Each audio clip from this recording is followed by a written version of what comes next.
नमस्कार। Knowledge of the world द्वारा प्रस्तुत है भगत सिंह के जीवन पर आधारित रूपक छोटी कहानी बड़ा कारनामा।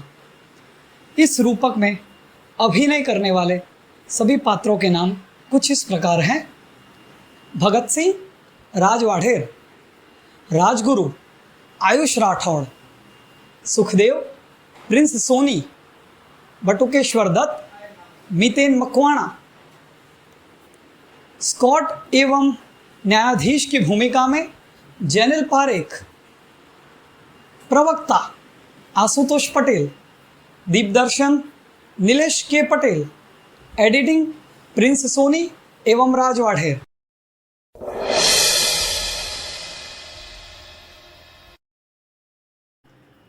दोस्तों, वीर भगत सिंह एक ऐसे वीर, एक ऐसे युवा क्रांतिकारी जिन्होंने अपने छोटे से जीवन में कई बड़े कारनामे कर दिखाए।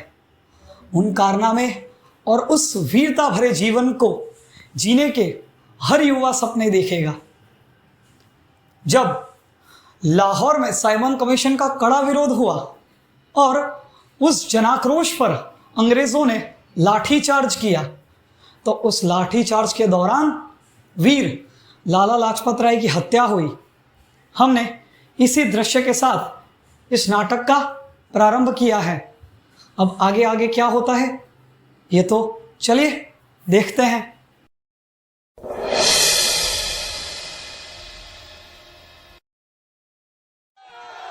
अरे ये सब क्या है यार? क्या ये लोग बार बार विरोध करने आ जाते हैं? इन सबको यहाँ से हटाओ यार, इन सब पर लाठी चार्ज करो।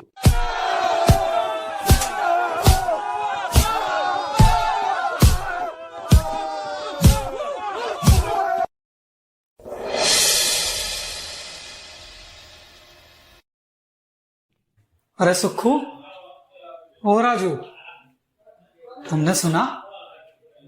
लाला जी पर लाठियां पड़ी और वे शहीद हो गए। ये अंग्रेज हम पर अत्याचार करते रहेंगे और हम सहते रहेंगे। इन एलिजा के कुत्तों को तो यहाँ से भगाना होगा, और अगर ना भागे तो मारना होगा।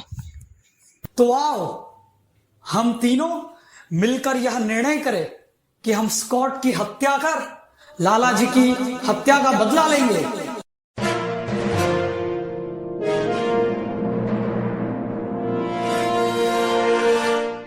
गुलामी की जंजीरों से भारत को आजाद कराने में अपना सर्वस्व न्यौछावर करने वाले शहीद भगत सिंह आज हर हिंदुस्तानी के दिल में बसते हैं। उनकी गिनती भारतीय राष्ट्रीयवादी आंदोलन के सबसे प्रभावशाली क्रांतिकारियों में की जाती है, जो महज 23 साल की उम्र में फांसी के फंदे पर झूल गए। अविभाजित भारत के लायलपुर जिले के बंगा गांव में उनका जन्म हुआ था। कुछ इतिहासकारों के मतानुसार उनका जन्म 27 या 28 सितंबर 1907 को हुआ था, लेकिन ज्यादातर इतिहासकार यही मानते हैं कि उनका जन्म 19 सितंबर 1907 को हुआ था। भगत सिंह के पिताजी का नाम सरदार किशन सिंह एवं माता का नाम विद्यावती कौर था। उनके बचपन का नाम भागोवाला था। भगत सिंह का बचपन वीरों और शहीदों की कहानियां सुनकर ही गुजरा था। विद्यालय में उनका संपर्क लाला लाजपत राय और अंबा प्रसाद जैसे क्रांतिवीरों से हुआ। 13 अप्रैल 1919 के दिन जनरल डायर ने हजारों भारतीयों को मौत के घाट उतार दिया। इस घटना का भगत सिंह पर काफी गहरा प्रभाव पड़ा और यहीं से अंग्रेजों की उल्टी गिनती शुरू हो गई। चौरी चौरा की घटना के बाद गांधी जी ने जब असहयोग आंदोलन वापस ले लिया, तो उनसे नाखुश भगत सिंह ने अहिंसा के रास्ते से अपना मुंह मोड़ लिया और वह युवा क्रांतिकारी आंदोलन में जुड़ गए। इस प्रकार ब्रिटिश राज के खिलाफ हिंसक विद्रोह के प्रमुख क्रांतिकारी के रूप में उनकी यात्रा आरंभ हुई। 1928 में जब साइमन कमीशन भारत आया, तो लाहौर में उनका कड़ा विरोध हुआ। जब उन प्रदर्शनकारियों पर लाठियां बरसाई गई, तो उस लाठीचार्ज में लाला जी शहीद हो गए और भगत सिंह, राजगुरु और सुखदेव ने मिलकर ये निर्णय लिया कि वह लाला लाजपत राय की हत्या का बदला स्कॉट की हत्या करके लेंगे।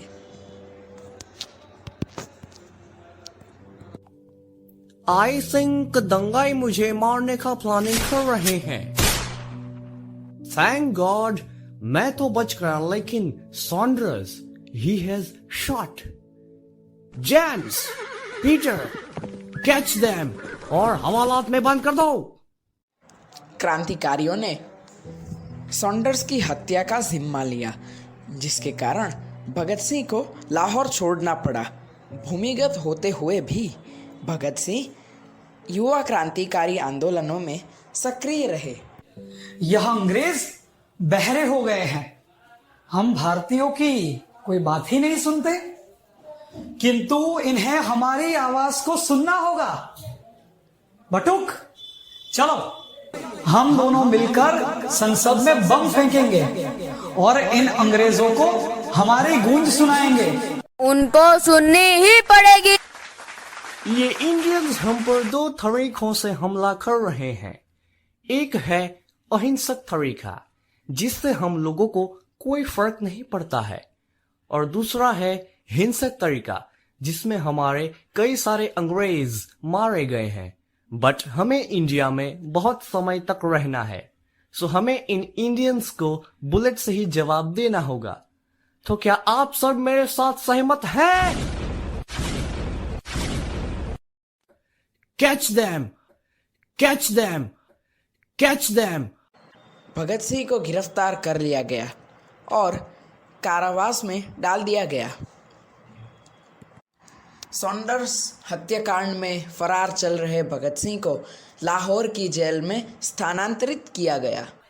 According to the all witnesses, मैं भगत सिंह, राजगुरु और सुखदेव को मृत्युदंड की सजा सुनाता हूँ।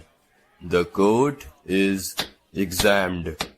मृत्युदंड की सजा भुगत रहे तीनों वीरों की मुखरेखाएं प्रफुल्लित थी। वो आज़ादी के मंगल स्वप्न देख रहे थे। जब भगत सिंह के पिता उनको मिलने गए, तब उन्होंने अपनी माँ के लिए कहलवाया, बाबूजी, मेरी अम्मा से कहना कि वो मेरी मौत पर आंसू न बहाए। उनसे कहना कि इस देश की लाखों माताओं का यह स्वप्न होगा कि उन्हें तेरे जैसा बेटा मिले। 23 मई 1931 की शाम, समय लगभग 7:30 का था। भगत सिंह, राजगुरु और सुखदेव को गुपचुप तरीके से फांसी दे दी गई और भगत सिंह, राजगुरु और सुखदेव युवा क्रांतिकारियों के प्रेरणा स्रोत बन गए। जय हिंद, जय भारत।